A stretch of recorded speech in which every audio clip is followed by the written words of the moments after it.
that is just at the end of the report for the 2024 period, which report is titled One Step Forward, Two Steps Backward. And it talks of a slippery landscape for the media. And this is the 16th edition of the report. It is not indicating that things are going to get any better, because by any inch we have not registered cases in the report where the forces have taken action against the errant officers of the perpetrators, especially the forces, police, the UPDF, and now JAT. So in this regard, we are inviting government to put in place redress mechanisms that will specifically look at the violations and abuses that are brought against journalists, and have mechanisms that will fight, investigate, and end these crimes which threaten the existence of the media in this country. But also we're inviting the owners to take a charge of the entire situation rather than leaving it out to the individual journalists who are rendered helpless because their voices are lesser and not as influential as if the owners would come out and say we're slapping a blackout, no media coverage, either in the papers, on TV, radios, and all social media platforms. This would really have an impact for us to push in the common direction.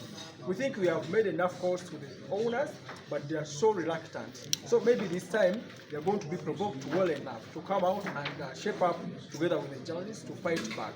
It's extremely important that they join the forces of the foot soldiers, the people that go to the front lines to cover stories and show concern to their plight, because they're crying alone, they're running to nowhere. The owners seem to be comforted. So we're making a call in this report that they come and join and fight collectively.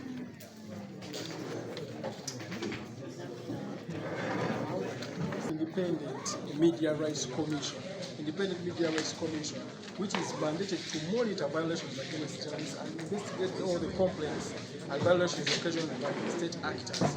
Because it's the only one that can take charge of its own. We cannot. So if this commission is to be set up in place, we know that we have somewhere to run to, and we know that we will have justice at the end of the day.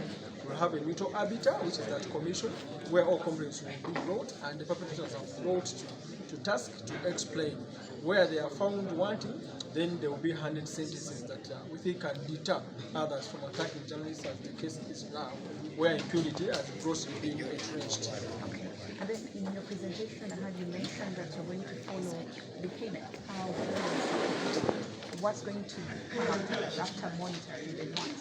Yeah, we are going to conduct a research or a survey and come up with a report on the payment of journalists in the country, because there have been overwhelming cries by many media practitioners, either for little pay, no pay at all, and uncertainty over the employment. So this report will inform our planning processes, especially to do with pushing for a conducive and facilitative pay for journalists, which we certainly know will have areas to address, like medical insurance for journalists, overpay for journalists, all those tantamount to gross abuse of their rights. But because we do not have holistic reports on our tables, we cannot bring it to the fore. So it is on this basis that we conduct a research, an exhaustive and comprehensive research in this area. We reach out to the journalists, to the employers, to other facilitators within the media sector, make sure that we have a one-stop center report, which will be a point for us to act upon, because this cannot go unattended to all the time, and journalists are at the mercy of people who want to enslave them while they're doing their professional duties. I've had a number of cases in the last 6 years. One of them has been the court ruling on the next phase of UCC, requiring every journalist to be accredited, for accreditation, one to first register with the Media Council of Uganda, even despite the absence of a need, which is a requirement for enrollment of journalists, so that was a successful court battle.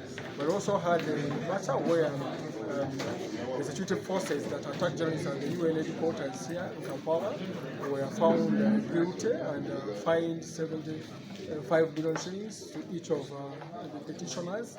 We have also championed the computer section in the Computer Misuse Amendment, the Computer Misuse Act, which was introducing a case of cyber harassment. So we do not have such cases anymore, and we are equally hopeful that the whole law will be challenged, because 13 of us, the Hrnj leading, are in court, constitutional court, to challenge the Computer Misuse Act as amended recently. So we think that there are a couple of laws, but also there are such stories in the UCC between our arbitration mechanisms. There are equally other cases at the police where journalists have been arrested but released without charges because of the interventions. So there is a litany of interventions. But also talking to the owners of media houses that either two have never paid journalists and started paying piecemeal. I think that's not sufficient enough. We need to engage them better to have structured ways of paying, and that will involve, of course, the advent of UCC into this as the media regulator. Okay, now tomorrow. Of us, because it's the only day annually that we take stock of what has happened in the industry, where we meet to celebrate our victories, and where we meet also to share our challenges, and then cast a future for all of us. So it's an important day where we all need to come and stand in solidarity with whichever activities that we are undertaking, but we also want to invite government to appreciate that this is not only a day for